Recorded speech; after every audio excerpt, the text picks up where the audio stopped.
Muy buenos días, queridos amigos, queridas personas que nos siguen por este medio, a la familia de la fe, en este nuevo día, en este nuevo domingo, en este nuevo culto online, en esta nueva charla que queremos compartir de la palabra de Dios, esperando que Dios bendiga, que Dios nos siga sustentando, que Dios nos siga sosteniendo en todo aspecto, en el aspecto físico, en el aspecto económico, en el aspecto anímico, en el sentimental y sobre todo en el aspecto espiritual.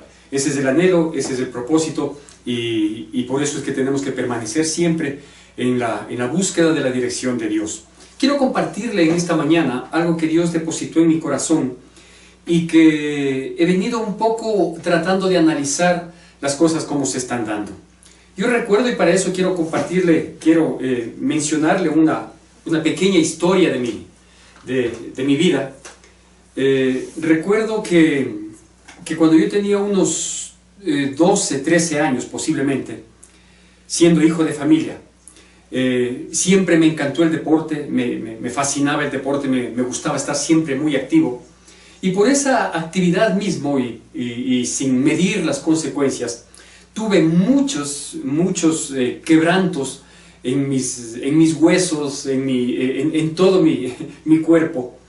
Pero recuerdo específicamente uno que lo tuve cuando yo tenía unos 12, 13 años, que me paralizó más o menos por unos 6 meses. Me dejó sin jugar absolutamente nada, sin hacer ningún tipo de deporte durante 6 meses. En esa época acudí al colegio con un bastón, tenía forrada mi pie izquierdo con una bota que iba desde los dedos hasta media canilla, con una venda nada más, no estuve enyesado, pero cualquier movimiento un poquito más del paso que podía dar, me hacía brincar, me hacía doler.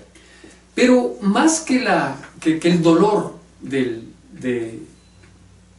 golpe que había recibido, en el que tuve una fuerte lesión en los ligamentos del tobillo izquierdo, más que eso mismo, la mayor desesperación, la mayor angustia que tenía en mi vida, era por el tiempo que iba transcurriendo sin que yo pueda volver a mi actividad normal. Y la preocupación adicional de saber si es que luego podía volver a tener mi normalidad, mi misma condición física. No obstante, los médicos me daban los mejores augurios, obviamente ellos eran los que sabían, los que conocían, y los augurios estaban basados en mi juventud. Insisto, yo estaba entrando en adolescencia, y ellos me dijeron, si bien la herida fue fuerte, el lastimado fue fuerte, pero en tu edad te recuperas pronto y totalmente, que es lo más esencial. Pero el tiempo que transcurría en esta situación, sumado a las molestias y al dolor que tenía, no me permitían a mí tener la certeza con la que ellos me trataban de transmitir una cierta seguridad, una paz. Y cuando llegó el momento de sacarme esa venda, esa bota que se formó, cuando me saqué, la primera impresión fue ver mi pierna, mi canilla y mi tobillo muy flaquitos, muy débiles, muy frágiles. Y de hecho, a pesar de que seguí caminando con el bastón, tenía mucho más temor, mucho más cuidado, y eso vino a bajar inclusive mi expectativa de volver a estar en un estado normal para poder seguir haciendo el deporte de la manera que a mí siempre me ha gustado, dando lo mejor de mí. Bueno, recordaba, digo, esta situación, pero recordaba mucho más cuando me tocó, después de sacada la venda, me tocó la rehabilitación. Parte de la rehabilitación era meter el pie en un agua lo más caliente posible, agua con sal, lo más caliente posible, lo que pudiera soportar, y dentro del envase que estaba con agua, metiendo para que cubra todo el tobillo, tenía yo que hacer un movimiento rotativo del talón, de mi tobillo, y obviamente no lo podía, o no sé si es que sí podía, pero el temor me lo impedía.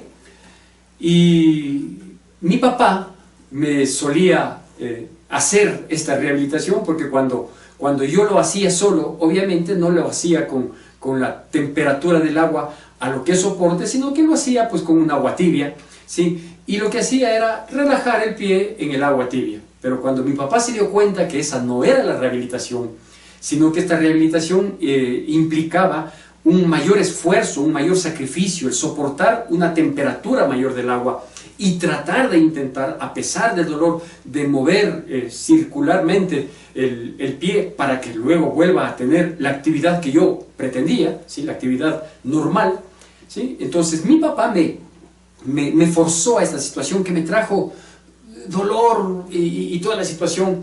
Y cuando yo osaba en expresar algún síntoma de dolor, no reclamaba porque no se podía hacer eso, pero cuando osaba en expresar algún síntoma de dolor, mi padre solo me callaba con esta pregunta y me decía: ¿quieres volver a jugar como antes? Y eso era todo para yo seguir soportando y seguir aguantando y seguir permitiendo que el movimiento cada vez sea mayor a pesar del dolor, etcétera, etcétera, etcétera. ¿Por qué le cuento todo esto? ¿Qué tiene que ver esto con lo que quiero llevarle este mensaje?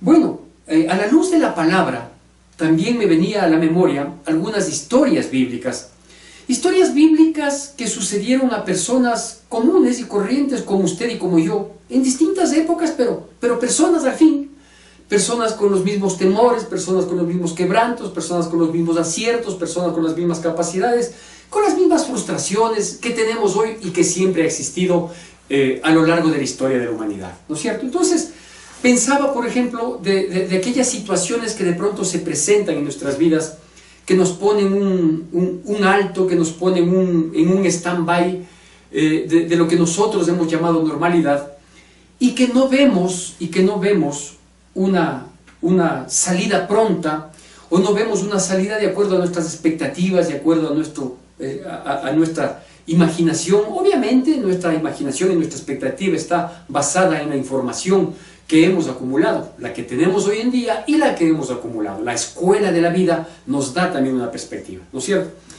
Y pensaba, por ejemplo, en una de estas historias que se relata ya en el libro de Éxodo, cuando el pueblo de Israel estuvo tanto tiempo sometido a servidumbre, a dura servidumbre. Creo que para entenderlo mejor deberíamos llamarlo a esclavitud. Y estando en este punto de la esclavitud, al cual de un u otro modo hasta me atrevería a decir, se acostumbraron. Se acostumbró el pueblo a vivir en esclavitud, se acostumbró a que le paguen menos, a que paguen más impuestos, a trabajar más horas de trabajo. Como que se acostumbró, por sí mismo no tuvo la capacidad de levantar cabeza. Porque hay un gran problema en el comportamiento de los seres humanos, que en primera instancia puede ser bueno, pero luego también puede terminar siendo perjudicial. ¿Por qué digo puede ser bueno? Porque las personas nos toca acostumbrarnos a las circunstancias que en un momento nos toca vivir. Y cuando ese nos toca vivir demora y pasa el tiempo, pues no nos queda otra que acostumbrarnos, ¿no es cierto? Entonces, en ese sentido es bueno el que sepamos que los seres humanos somos tan versátiles que terminamos acostumbrándonos a las circunstancias que nos toca vivir. Pero en algún momento también esa costumbre puede terminar siendo mala. ¿Por qué? Porque uno ya se acostumbra y no procura, y no busca, y no intenta el tratar de superar esa situación, sino que esa costumbre pasa a ser una resignación. Entonces ahí obviamente es malo. Y yo no sé qué es lo que pasó con el pueblo de Israel, que habiendo estado en Egipto, habiendo llegado a Egipto en una condición privilegiada y permanecido por unos años en una condición bastante benéfica para ellos por causa de aquel José de Egipto, luego se acostumbraron, y se acostumbraron a la servidumbre, a la esclavitud, al maltrato, a la imposición, al oprobio, se acostumbraron. Pero es Dios el que les visita un día, ¿no es cierto? Y les dice: yo he levantado a este hombre, Moisés, y les voy a sacar de este cautiverio, les voy a sacar de esta esclavitud, de casa de servidumbre, literalmente, como lo menciona la palabra de Dios. Y ellos, bueno, pues en principio no entendían, no aceptaban a Moisés como un líder, etcétera, etcétera. pero comienzan a darse las cosas, ¿no es cierto? Y el pueblo genera una expectativa y dice, sí, o sea, este hombre que ha sido levantado para sacarnos, parece que sí viene de parte de ese Dios que nosotros lo hemos escuchado por causa de nuestros antepasados, ¿no es cierto? Que fue el Dios de Abraham, de Isaac y de Jacob, y etcétera, etcétera, ¿sí? ¿Por qué comienzan a tener esta expectativa ellos? Pues porque comienzan a ver los prodigios y milagros y señales que se hacían a través de las plagas, ¿no es cierto? Y dice que obviamente hubo una primera plaga, sí, y ante la cual aparentemente se sensibilizó el corazón de Faraón, pero cuando esta primera plaga se quitó, Dios mismo endureció el corazón de Faraón. Y así van pasando plaga tras plaga, una tras de otra. No fue tan rápido como la lectura que nosotros hacemos hoy en día. Quizás el leer las 10 plagas de Egipto nos llevará unos minutos y en un día leeríamos todas, pero no fue así. En realidad, entre una y otra plaga pasó un tiempo, entre que la plaga se ejecutaba y el corazón de Faraón se sensibilizaba y luego se endurecía nuevamente. Este ir y venir de cosas a uno le desgasta, a uno le hace perder credibilidad, a uno le debilita la fe. Y es ahí cuando uno pregunta, ¿no? Quizás después de ver, a lo mejor no el primer prodigio que se hizo cuando Moisés se presentó delante de Faraón para decir, nuestro Dios nos ha visitado y quiere que salgamos a adorar de aquí a 3 días de camino, etcétera, etcétera, ¿sí? A lo mejor cuando él hizo sus primeras señales, sus primeros prodigios con aquella varita de Moisés, ¿sí? Y que en parte también la pudieron hacer los hechiceros, los magos de Egipto. Pero después de las plagas, es decir, después de ciertas manifestaciones que solo provenían de Dios y que ya no pudieron imitar, ya no pudieron copiar, ya no pudieron remedar los magos de Egipto, es decir, cuando se quedó claro que el Dios de Israel había visitado a su pueblo, para dejarle claro a su pueblo que Dios había mirado su aflicción y que quería sacarle, y también dejarle claro a Faraón de que efectivamente era un Dios todopoderoso que había decidido sacar a su pueblo, porque su pueblo ya le había dado demasiado trabajo, le había dado demasiada riqueza a Egipto, fruto de ese trabajo esclavizante de los israelitas, le había prosperado a Egipto, etcétera, etcétera. Entonces Dios consideró, y Faraón podía haber aceptado esa consideración, diciendo, sí, ya es tiempo de que ellos se vayan, más que nada, porque las plagas que se están sucediendo son más que suficientes como para tener una evidencia, y también nos están castigando esas plagas, nos están golpeando esas plagas. Tanto los egipcios posiblemente debieron haber estado pidiendo que esas plagas calmen, los mismos israelitas diciendo, ya, o sea, ya nos has demostrado que eres Dios y que sabes hacer las cosas, pero ya. Y ahí viene esto que inquietaba mi corazón, y que es el nombre que podemos darle a esta prédica, a esta charla. ¿Y si Dios dice no? ¿Y si Dios dice no? ¿Por qué Dios no le sacó a su pueblo después de la tercera, cuarta plaga? Y Dios dijo no. No estaban en aflicción, en angustia, en quebranto, no les desgastaba esta bipolaridad de Faraón, de decir sí, sí, frente a la plaga, sí, sí, váyanse nomás, y después no se mueven de aquí. ¿No perjudicaba eso anímicamente al pueblo de Israel, que era el que se iba a beneficiar de la visita que Dios había hecho para sacarle? ¿No comenzaron a desgastarse ellos en esa situación? ¿Por qué no le saca sino a la tercera, cuarta, a la quinta, a la sexta, a la séptima? ¿Por qué seguir esperando el quebranto? ¿Por qué generar aparentemente falsas expectativas? Y una vez más, ¿y si Dios dice no? Y así fue, ¿no es cierto? Y no le sacó ni a la segunda, ni a la tercera, ni a la octava, ni a la novena, y le saca a la 10ª plaga. Y yo miraba coincidencias, cosas en común, diferencias entre una y otra, y en realidad de la primera a la novena no hay, primera a la novena plaga, no hay mucha diferencia, ni en el proceder de Moisés, ni en el proceder de Faraón. También veo una actitud medianamente pasiva, expectante o tranquila, no puedo decir confiada, del pueblo. No veo mucha diferencia. Pero antes de la última plaga, en la que Dios termina diciendo, ahora sí, antes de la última plaga, se lee allá en el libro de Éxodo, capítulo 11, que Dios da dos advertencias. De la una ya habíamos hablado a propósito del domingo de resurrección, de aquella figura de la salvación de Cristo Jesús que se la hizo figurativamente con el ritual de escoger un cordero macho de 1 año sin defecto para inmolarlo, etcétera, etcétera, y cuya sangre tenía que ser pintada en los dinteles, etcétera, etcétera.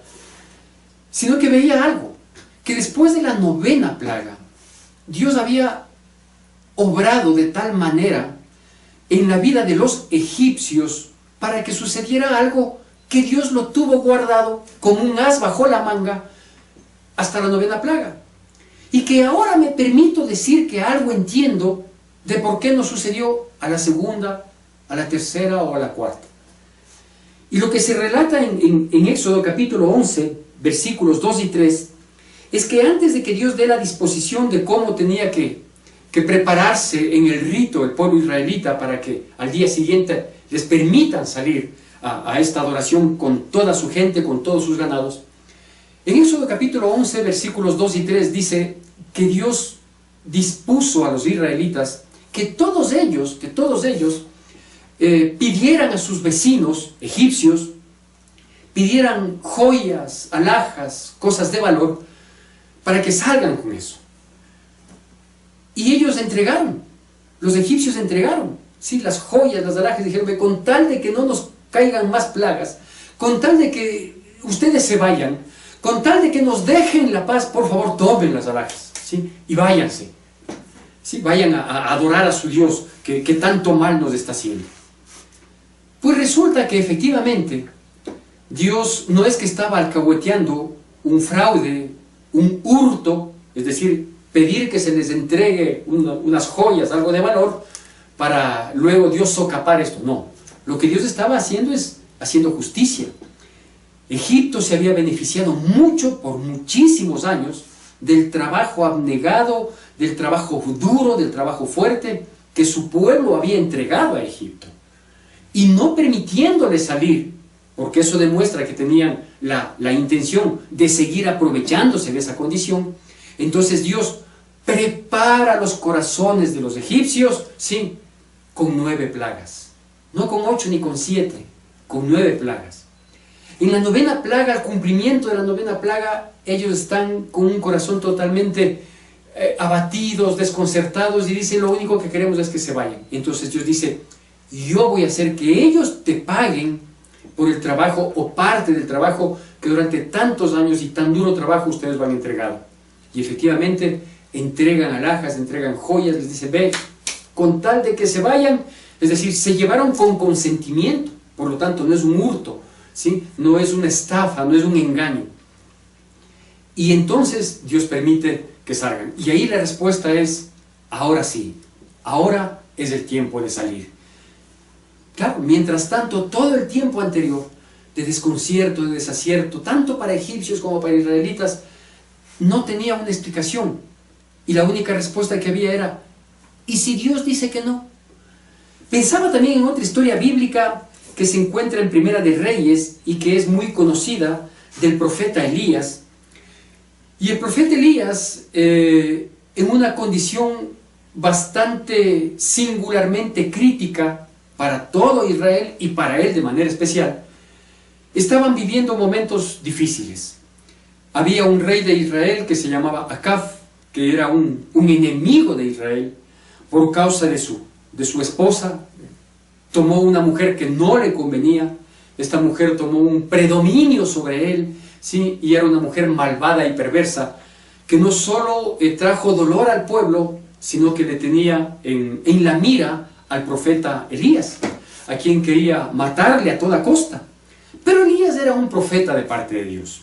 Y dice la palabra de Dios, allá en Primera de Reyes, capítulo 17, que Elías, con todo el temor del mundo y ante la mala actitud de Acab, y principalmente de su mujer Jezabel, el perjuicio que todo eso causaba al pueblo de Israel, y el peligro inminente en el que se encontraba la vida de Elías, por parte de su esposa Jezabel, dice que un día él va por disposición de Dios delante de Acab, y le dice, Acab, te tengo tengo que decirte algo, que de aquí en adelante va a haber una sequía tan grande que no va a llover, sino que cuando vuelva a llover será por mi palabra. Muchas gracias, hasta luego. Y se fue. Y efectivamente así sucedió.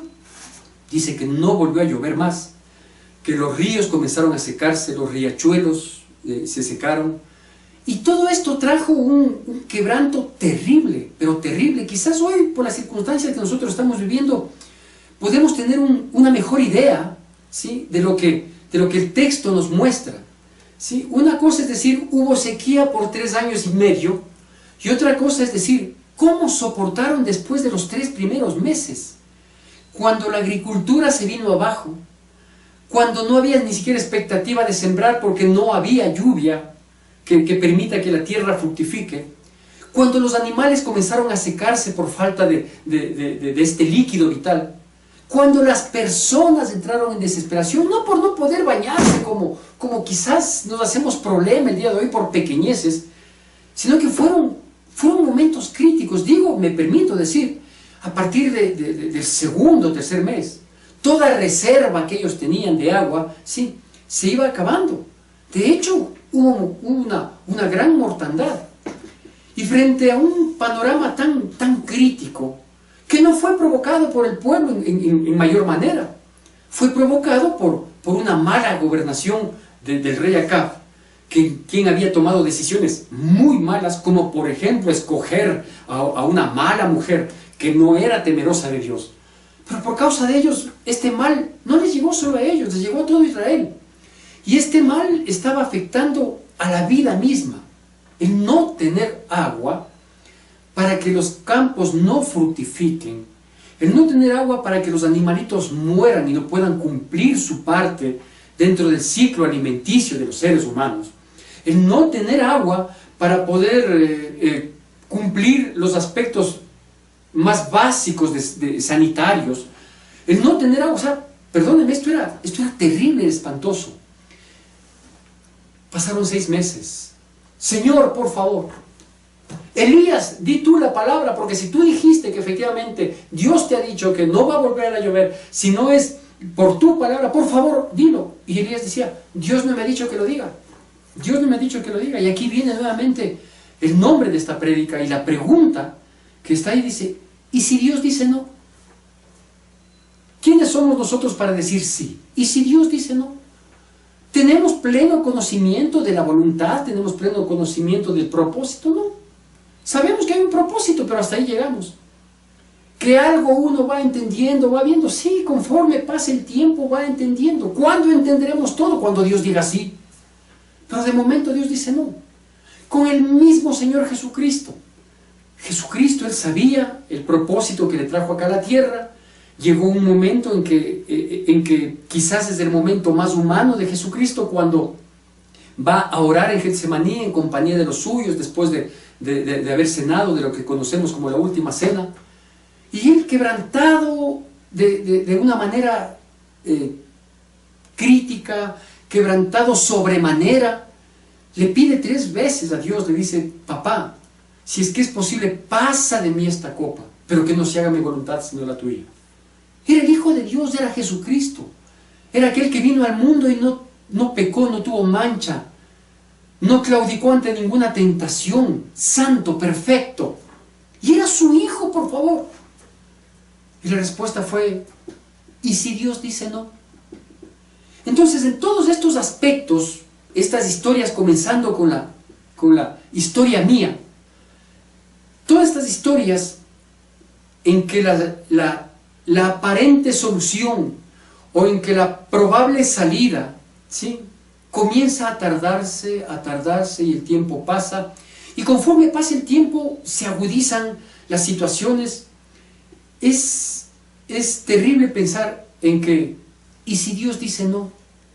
Que ese no, obviamente, en ninguna de las condiciones anteriores, ni en la mía, ni en la de Egipto, ni en la de Elías, ni en la de Jesús, en ninguna de esas fue un no definitivo.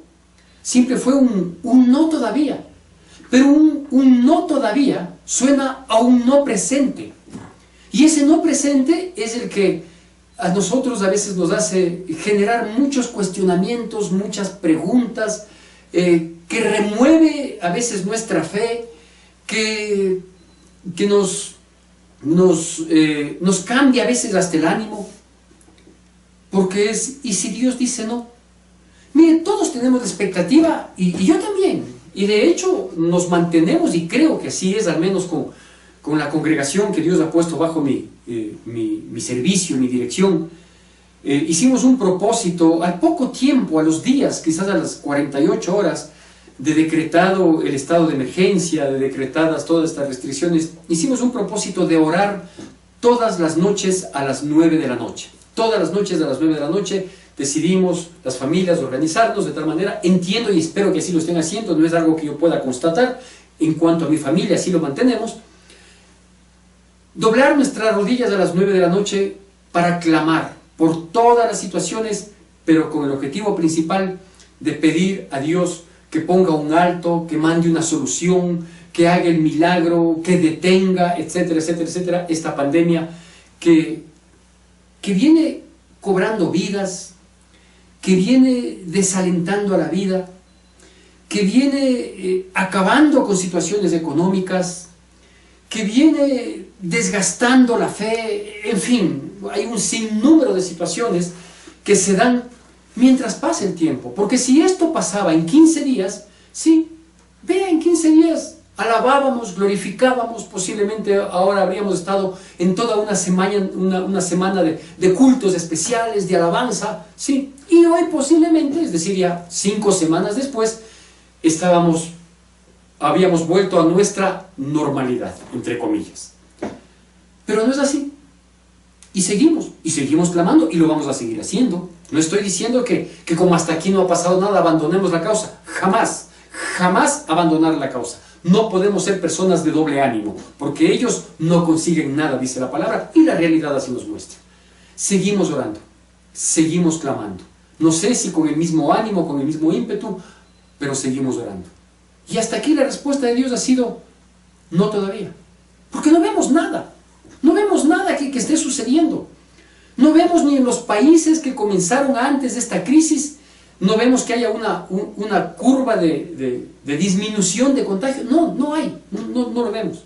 Más bien lo que vemos es que en Norteamérica, que en el Brasil, ¿sí?, en donde quizás no se tomó o con la debida seriedad o a su debido tiempo las acciones, ¿sí?, vemos que hay una proliferación increíble de contagios, y contagios significa porcentajes de muerte. No vemos nada.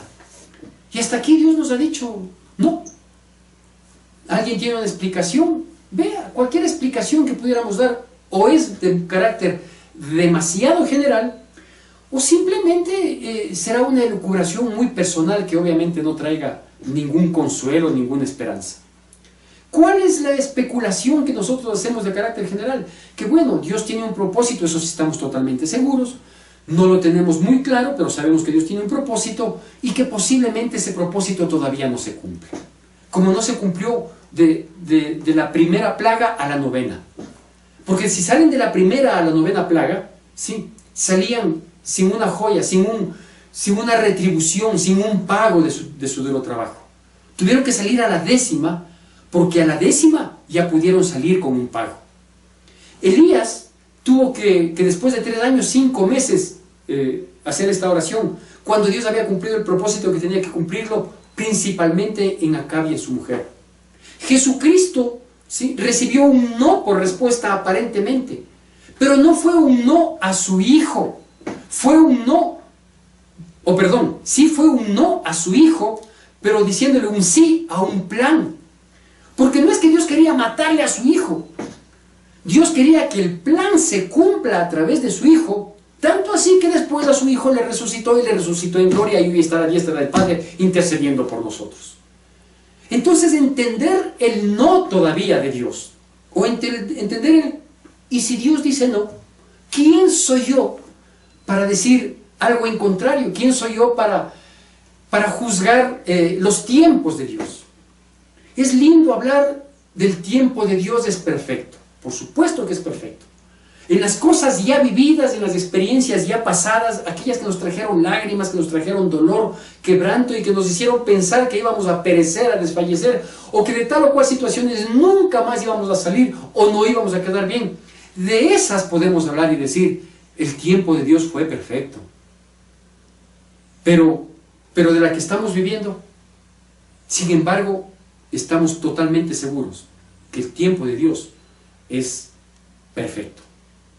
¿Qué tiempo más? No sé. Hasta aquí Dios ha dicho no. Yo sé que es un no todavía.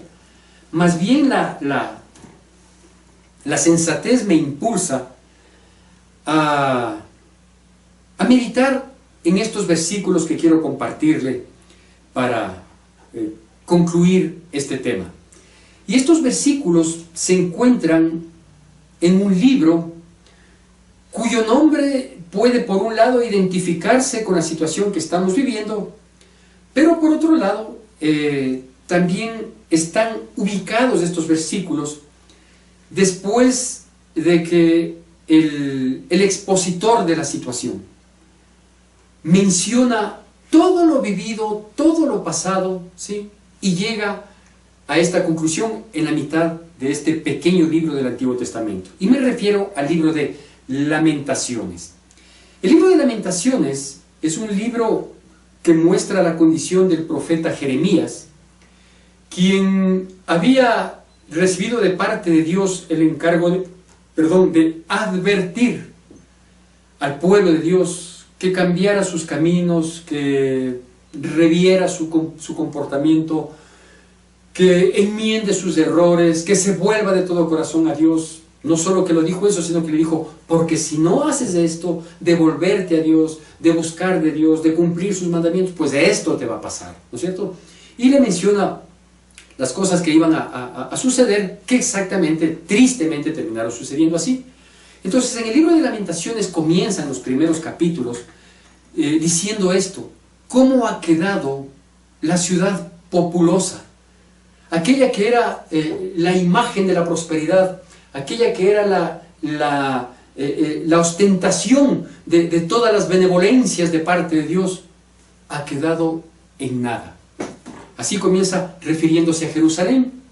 Yo pensaba en estos días a propósito de la información que llega y decía, ¿qué ciudad más populosa que Nueva York?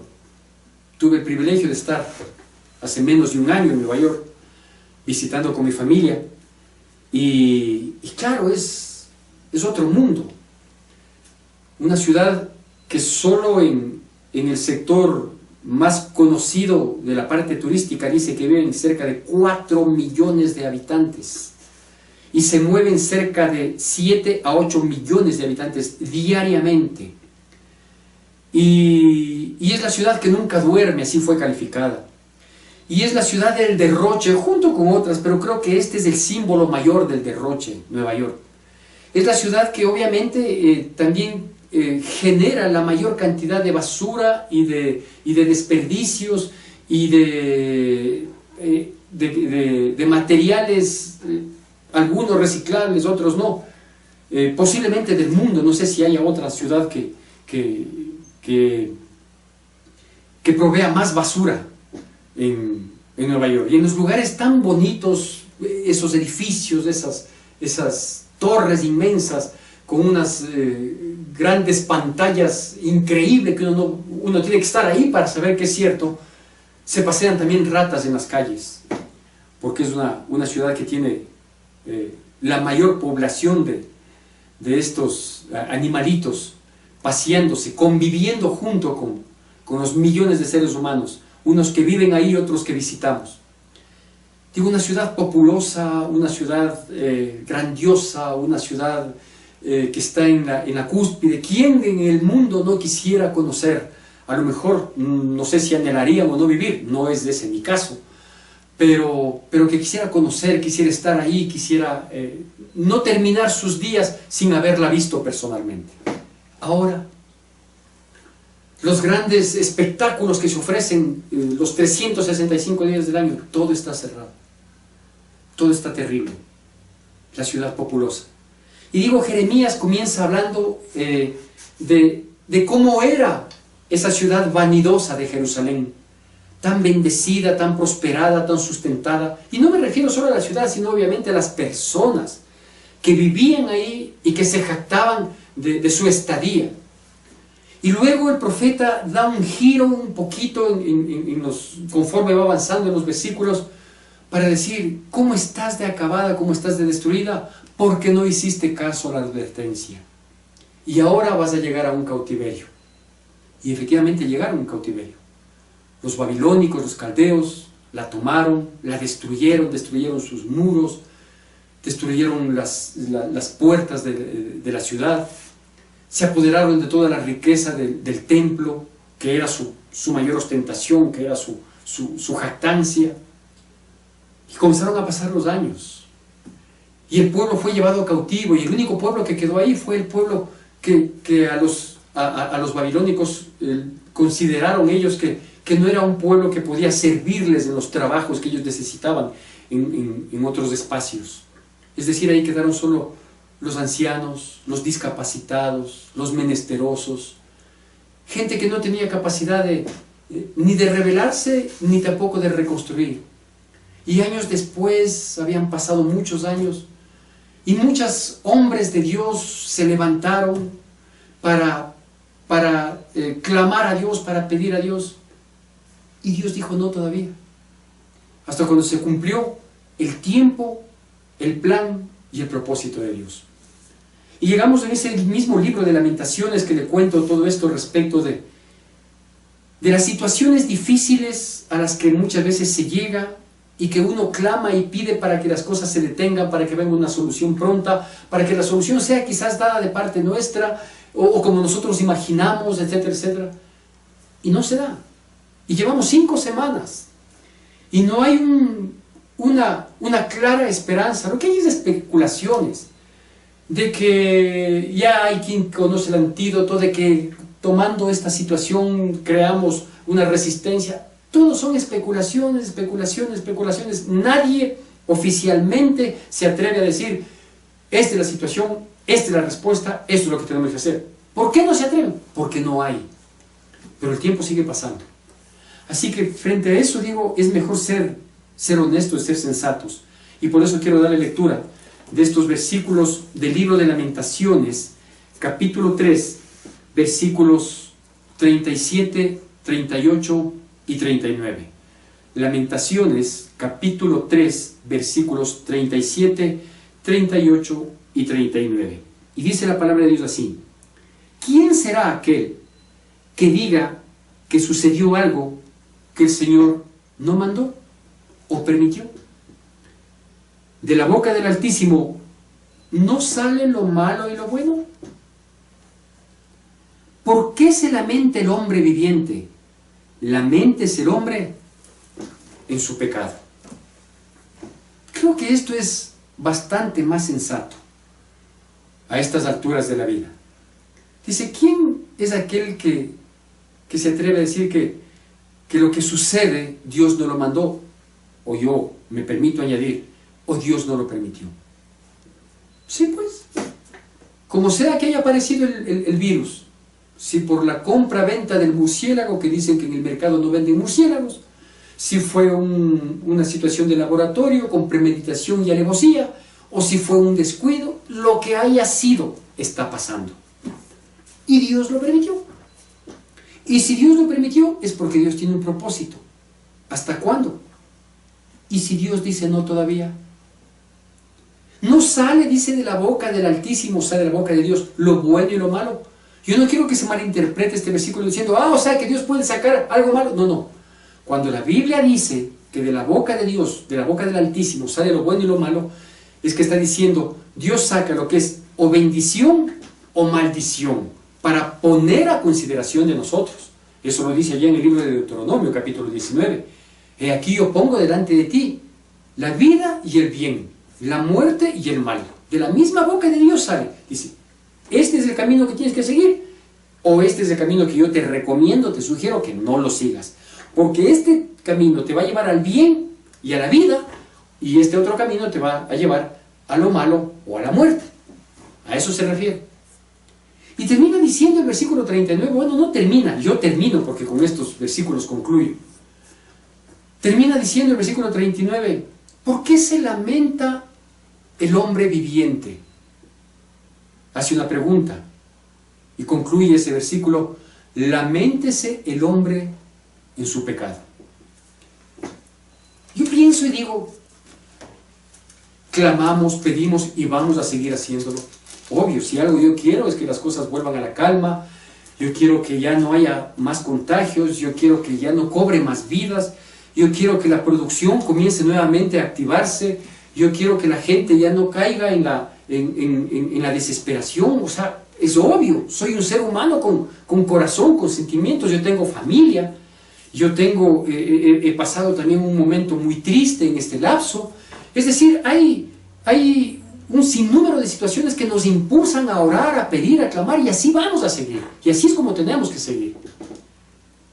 Pero si Dios dice no, no todavía, a lo mejor Dios está esperando, por ejemplo, que nosotros no solo aprendamos a convivir, como nos ha tocado, sino que aprendamos a convivir en paz, con respeto, con solidaridad, con armonía. Que aprendamos no solo a convivir, sino que aprendamos a renunciar al yo para favorecer al tú. A lo mejor ya estamos conviviendo, porque no nos toca otra, pero no estamos conviviendo como Dios quiere que convivamos. A lo mejor Dios ha permitido este tiempo y dentro de sus propósitos está de que nosotros limemos asperezas y nos llevemos partiendo de un punto que se llama perdón. Y a lo mejor sí, nos hemos perdonado, a lo mejor tácitamente, o a lo mejor algo hemos hablado, pero a lo mejor no nos hemos perdonado de corazón. A lo mejor sí hemos dicho, sí, ¿sabes qué? Bueno, ya porque estamos viendo este tiempo, pasemos la página y vamos para adelante. Estamos pasando la página, pero no hemos corregido los errores de las páginas anteriores. Y así podríamos enumerar un sinnúmero de cosas por las cuales la respuesta de Dios a la fecha es, ¿y si Dios dice no? Así que yo quiero invitarle para que usted pueda tener esa sensibilidad que Dios quiere que existe en nuestros corazones, en nuestras mentes, para poder escuchar la voz de Dios. A través de estos mensajes, la mejor recomendación es a través de su lectura de la Biblia. Y usted pueda reflexionar y pueda dejar que Dios redarguya su vida, le muestre no tanto el por qué hasta hoy Dios dice no o no todavía, sino más bien para nosotros saber qué nos falta por ajustar, qué nos falta por ceder, qué nos falta por dar, qué nos falta por enmendar, por corregir, por componer, por mejorar, para que cuando Dios dé el sí, verdaderamente estemos preparados, cabales, conscientes y sobre todo muy dispuestos a adoptar una nueva vida. Que Dios nos bendiga, que nunca decaiga el ánimo, que siempre estemos dispuestos a alabarle y adorarle al Rey de Gloria. Que Dios nos bendiga poderosamente.